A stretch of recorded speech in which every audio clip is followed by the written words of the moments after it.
We know you had done, commercials. We know you've done movies. We know you've done TV.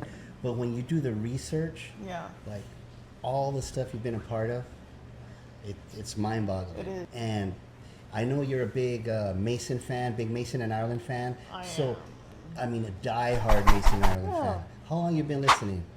I don't even know. I thought I got confused. I didn't realize that they were the ones that did the 24 hours at Angel Stadium. So I guess I've been listening since then. I grew up on McDonnell Douglas and that guy. That whole show, like kick people out of LA. So that was cool. I really enjoyed when I first moved to LA. That was who I was. The McDonnell Douglas show, that thing. It was on, and they would go ESPN. I've been listening to. I don't even know. I've been in town for 22, 23 years now. So. Where did you really originally live? I originally lived in Boston, and I moved here, but I moved here from Austin. Oh, Boston, Austin. I would have rhymed to Tustin because it rhymes, but there's more acting work up in LA. No, yeah, I came out here after college. I wanted to pursue something in the entertainment industry. I didn't know what, but my parents made me get like a real job first, So I got like a job at a video duplication company where they had me like do all the most mundane tasks ever. But after that, I just, kind of fizzled out of that. They gave me an opportunity to see what I could do out here. So I went and signed up for Central Casting as a background actor, an extra.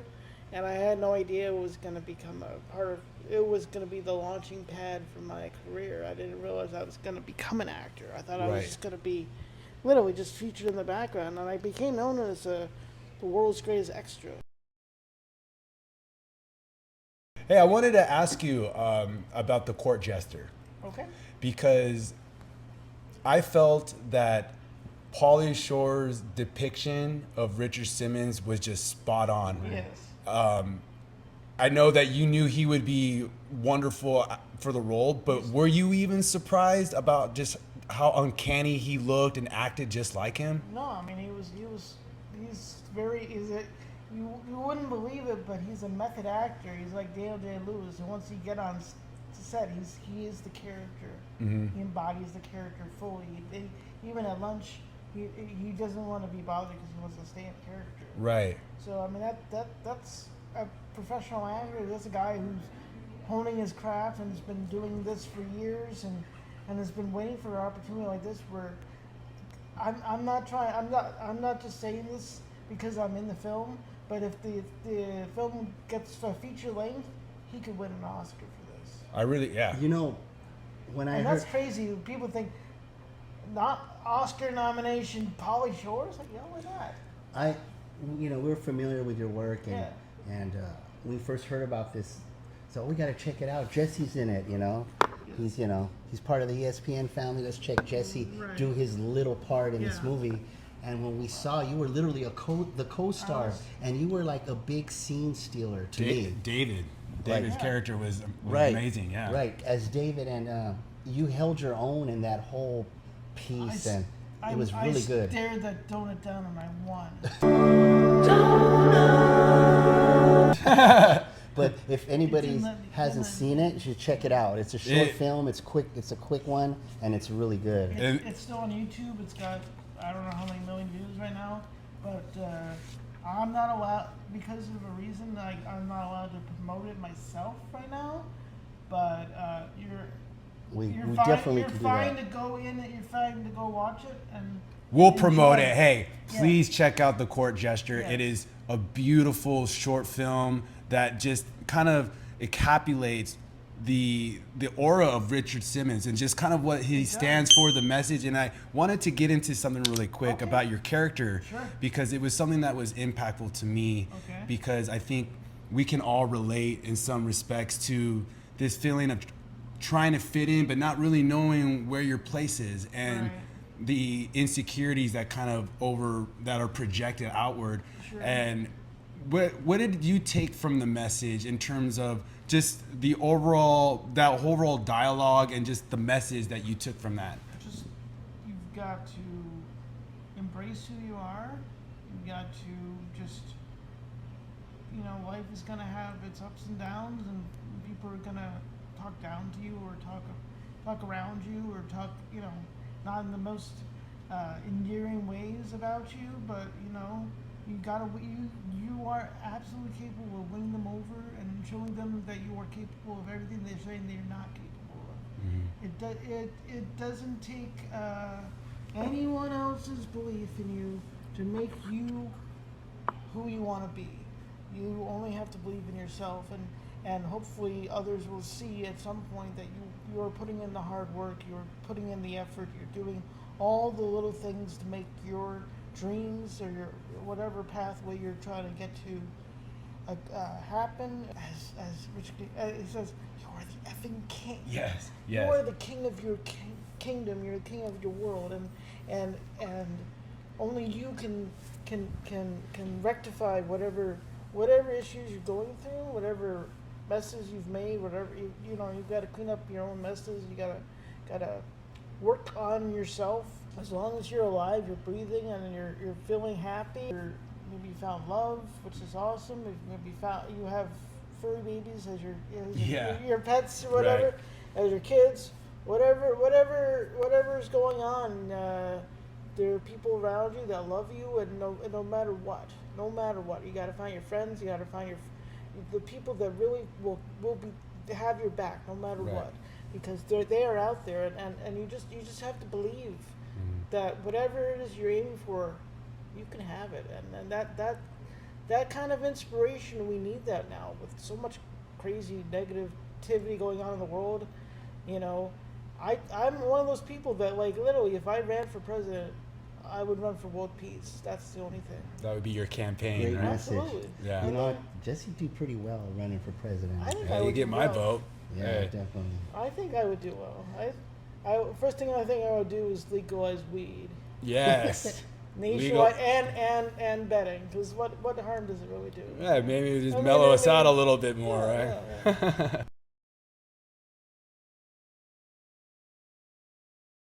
A lot of people want to get into acting, and Yeah. I don't think some people, they just know the glamorous part of it. And I'm reading some of your stuff. I know you talk about, it's a lot about sitting around the trailer for hours and It all can that kind be, of. yeah. What kind of advice do you give to people who want to get into acting? Just have an S-load of patience, and just whatever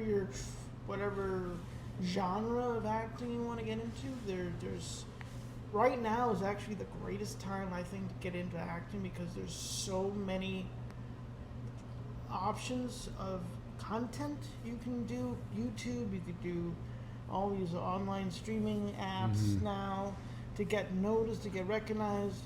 You should, if you're interested in actually acting, you should take some acting classes, take some improv, take some drama, do a commercial class, do something that makes you uncomfortable but gets you out of your comfort zone, because that's what you really need.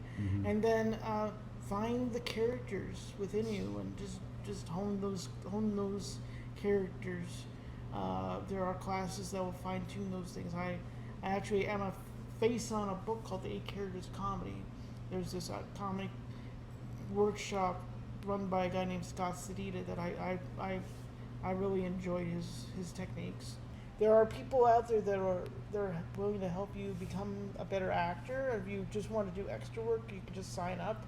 You can just go to centralcasting.com or I've been wanting to check or that out. go to any there. If you live somewhere else, there's casting companies in New Mexico, Atlanta, London, anywhere, New York. You could probably go on Craigslist and find someone casting a student project, and it may not pay you anything. They may just provide you meals and a credit. Right. But that's really all you need. If you just to see if you feel that acting bug inside of you.